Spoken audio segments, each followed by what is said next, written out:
Stay still.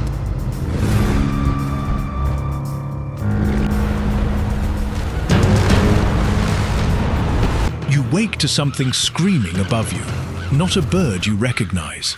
Then the ground trembles beneath your chest.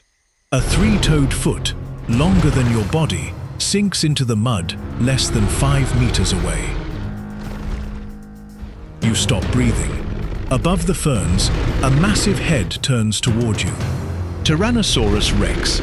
You have no weapon, no signal, and before sunset, something far worse than this predator will arrive. The animal lowers its head. Its forward-facing eyes scan the exposed roots where you are hiding. Its true top speed is debated. At this distance, it does not matter. You cannot outrun it. You press deeper beneath the fallen tree. Warm breath moves the leaves just above your face. A herd animal cries beyond the river. The predator turns, crashing through branches toward the sound. You run the other way, keeping dense tree trunks between your body and the giant hunter. Your phone still has power, but there is no signal, no satellite position, and no map.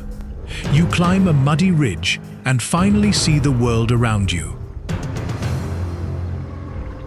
In the distance, enormous animals move through shallow water. 3 horns, a wide bony frill, Triceratops. This is not a remote wilderness. This is Hell Creek, approximately 66 million years before your birth. The air is breathable. You are not superhuman, and the insects are not giants.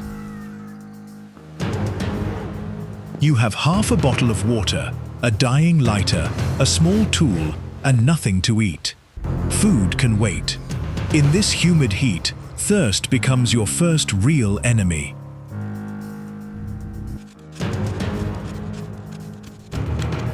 You dig beside the stream and wait for water to seep through the sand. It looks cleaner.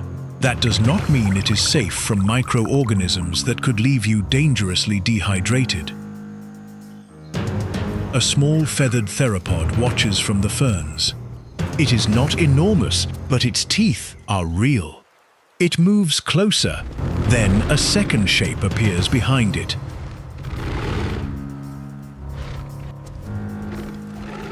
You raise a branch, make yourself look larger, and retreat without turning your back. A deep vibration rolls through the ground. Both animals disappear instantly. A Triceratops steps between the trees, carrying several tons of muscle behind 3 long horns. Herbivore does not mean harmless. Modern elephants and buffalo can kill without ever needing to eat you. For one impossible moment, fear disappears. Then the animal catches your scent and lowers its horns. You stay still, then slowly move behind a tree without challenging the animal. The Triceratops loses interest and turns toward the river. You follow from a distance. A dark shape floats near the bank. Only its eyes and nostrils break the surface. The crocodilian launches without warning. Its jaws close exactly where your leg had been. You throw yourself backward, tearing your left forearm across a sharp exposed root. Just breathe. Stay still. The wound is shallow, but here, even a minor infection could become a serious threat. You use the last clean water to wash away the mud. You wrap the injury with cloth torn from your undershirt. Now, the bottle is empty, and the midday heat is getting stronger.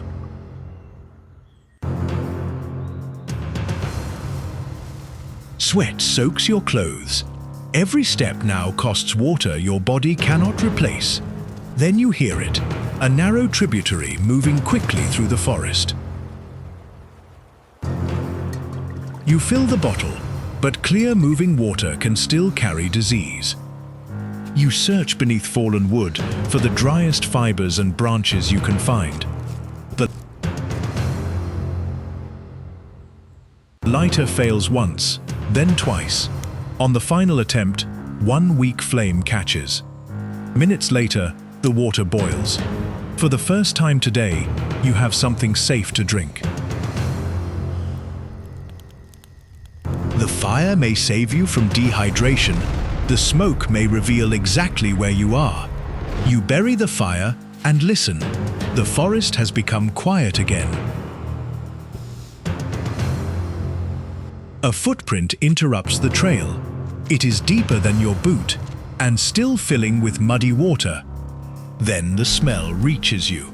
Rotting flesh and something much larger feeding nearby. An Edmontosaurus lies beside the river, its ribs exposed, and the surrounding mud covered in tracks. The Tyrannosaurus lifts its blood-covered head from the carcass.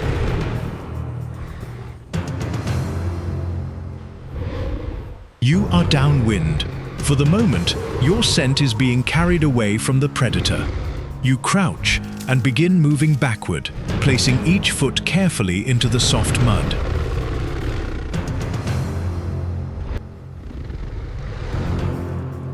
Then the leaves reverse direction. The wind has changed. The Tyrannosaurus stops eating. Its nostrils widen. Then its eyes lock onto the trees. You run. The Tyrannosaurus leaves its meal and surges into the forest behind you. It does not need to chase you for miles. It only needs one clear path and a few seconds. You force yourself between two fallen trunks. Broken wood tears through your right shoulder. You jump across a muddy channel. The opposite bank collapses beneath your boots. Something powerful strikes your leg from below. The crocodilian has found you again. You grab a hanging branch and pull yourself out as jaws snap beneath your boot. The Tyrannosaurus does not follow. Instead, it looks away from you and toward the sky.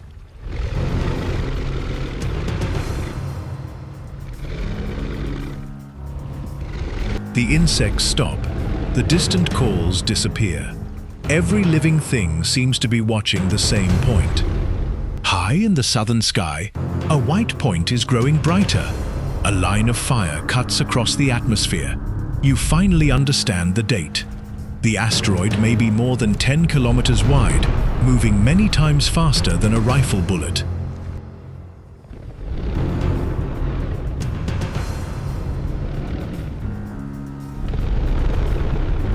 Far beyond the horizon, the asteroid strikes. The southern sky turns white. Minutes later, the ground begins to move, not like footsteps, but like an entire continent breaking. Trees sway, sandstone splits.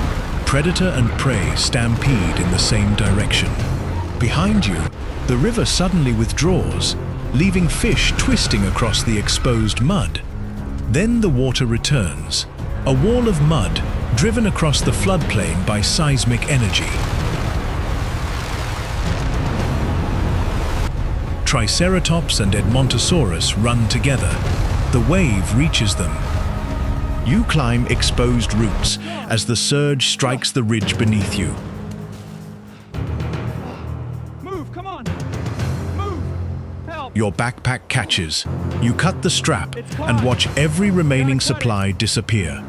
You reach high ground with a bleeding knee.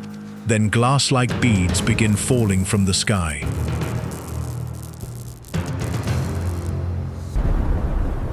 Some fragments still glow. The air grows hotter and broken vegetation begins to burn. You crawl beneath a sandstone overhang and cover your exposed skin with wet mud. Hours after the flash, the atmospheric shock arrives. The forest bends, breaks and burns. You survived the impact, but dust and soot are already beginning to steal the sunlight. Your long-term chances are almost zero. The creatures that inherit this world will be the ones that need less.